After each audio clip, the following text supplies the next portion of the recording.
Our vision is to create the age of oneness. Now, what does that mean? It means that we want people and humanity to think and function from a state of oneness.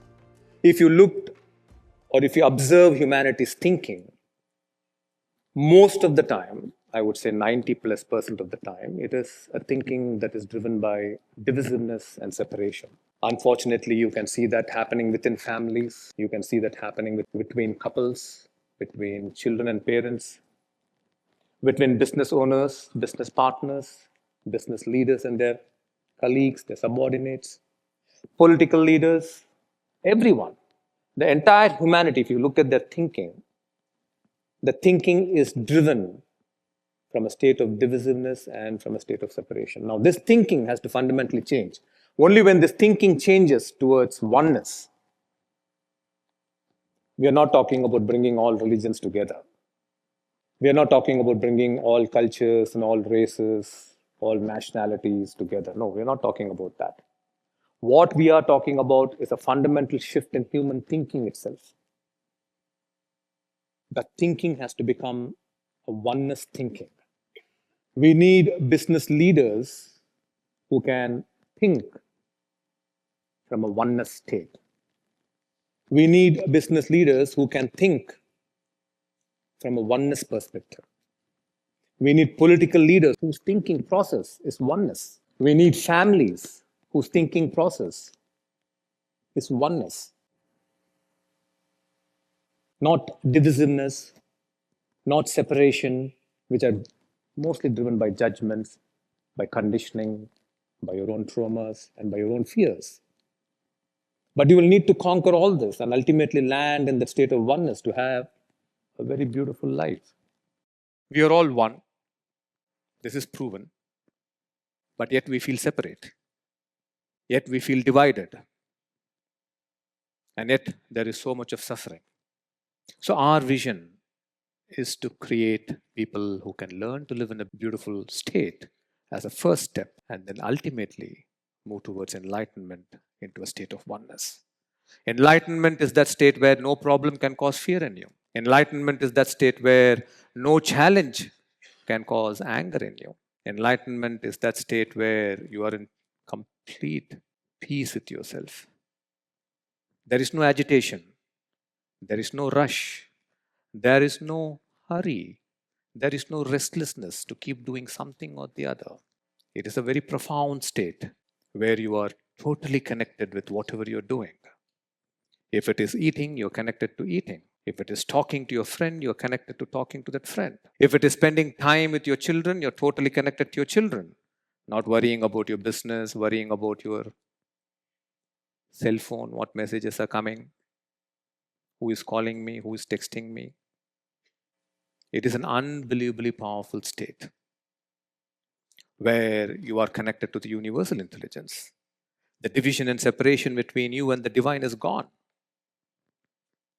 Where the universal intelligence is flowing through you effortlessly. Where you're opening the doors for miracles to happen. Where you're opening the doors for synchronicities to happen in your life. And we see this happen so much.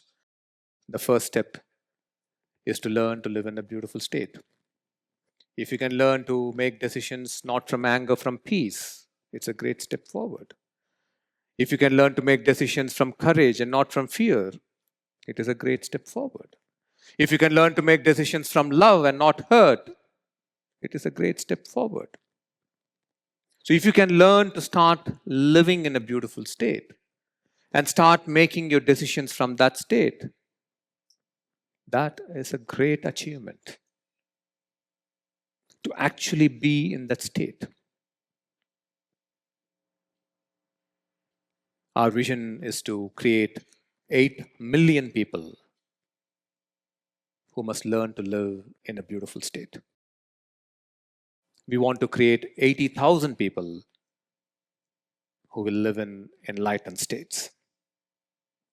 And we want to create 8,000 knowers who have discovered their purpose, dharma in their life. One of the most important aspects of life is your dharma. Dharma means purpose. What is the purpose of my life? Why am I here? What am I doing? How many of you have this question? Yes, every one of you will have this question. Purpose is not borrowed purpose from somebody else. Somebody told you to do this, therefore you're doing it. No, that is not purpose. Role modeling is not purpose. Oh, I need to copy that guy and just do like what he's doing. It's completely different. It is something that your heart awakens to. It is something that you are totally connected to, and there is no fear that is driving it. There is no sense of wanting everyone to see who you are. That's not driving it. Dharma is awakening to your purpose in life. We believe when people become enlightened and when these numbers are achieved, a phase transition will happen. What is a phase transition? A phase transition is where when a certain percentage of humanity learns to live in a particular way, it has its profound impact on the rest of the humanity. When a certain percentage of humanity learns to live in a beautiful state, it will have a profound impact on the rest of the humanity. When a certain percentage of people learn to live in an enlightened state, that will have a profound impact on the rest of the humanity. When a certain percentage of achievers awaken to Dharma, it will have a profound impact on the rest of the achievers. When a certain percentage of leaders become enlightened, it will have a profound impact on the rest of the leaders in the world.